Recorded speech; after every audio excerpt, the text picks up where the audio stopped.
친구들, 안녕. 오늘 44가 감사로 드리는 예배를 함께 공부하게 될 성령 선생님이요. 오늘 핵심 구절 함께 다 같이 읽어볼까요?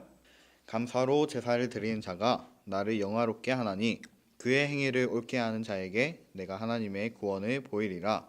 시편 50편 23절 말씀. 아멘. 자, 여러분, 세 가지 상황이 있어요. 그림을 보고 생각해 보세요. 선물을 주었는데 귀찮게 생각을 한다. 엄마가 맛있는 음식을 준비했는데 맛이 없다고 할 때 엄마는 어떻게 생각할까요?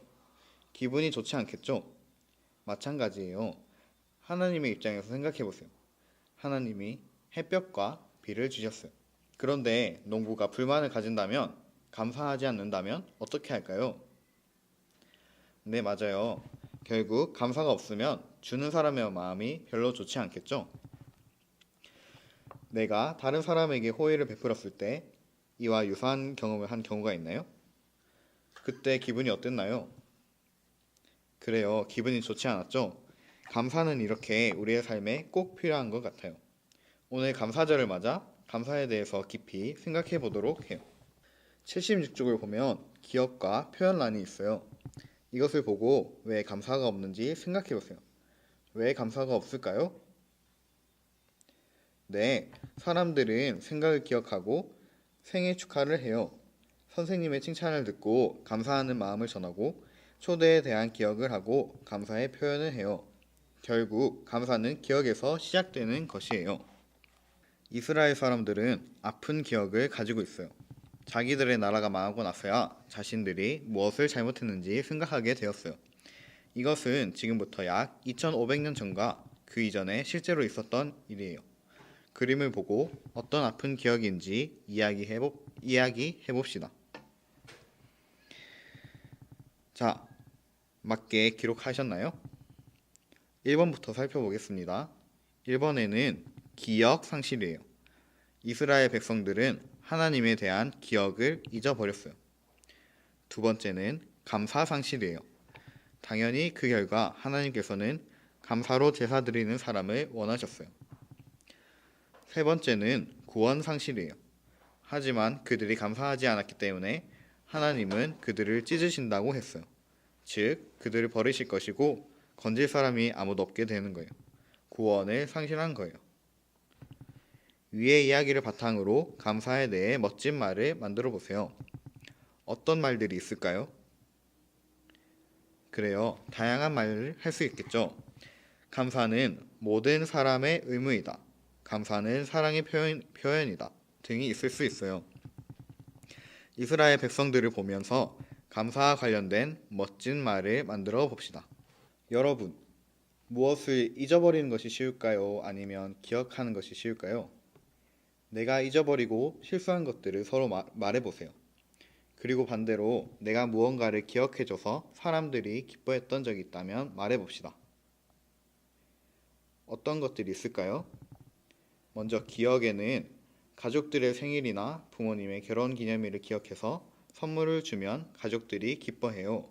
스승의 날에 선생님께 감사 편지를 쓸 때 선생님이 기뻐해요.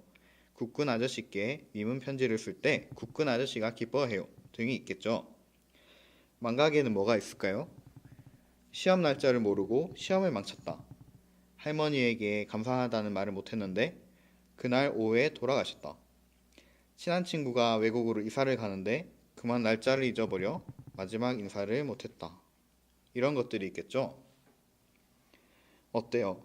잊어버린 것이 쉬워요? 아니면 기억하는 것이 쉬워요? 잊어버린 것이 훨씬 쉬워요. 그냥 기억을 안 하면 되니까요. 그런데 기억을 하려면 달력에 기록도 해야 하고 잊지 않기 위해 수시로 생각을 해야 해요. 감사는 이런 기억에서 시작돼요. 하나님께 늘 감사하는 마음을 가지도록 하기 위해서는 스스로 기억을 하도록 노력을 해야 해요. 3터로 넘어가겠습니다. 감사는 기억에서 나오고 기억이 망각보다 훨씬 어렵다는 사실을 알아야 해요. 그래서 늘 감사하는 마음을 가지기 위해서 하나님의 은혜를 늘 기억할 수 있어야 하겠어요. 감사는 생각날 때, 기억날 때 바로 하는 것이 정말 좋아요. 우리가 하나님께 감사함을 표현할 수 있는 방법에는 어떤 것들이 있을까요?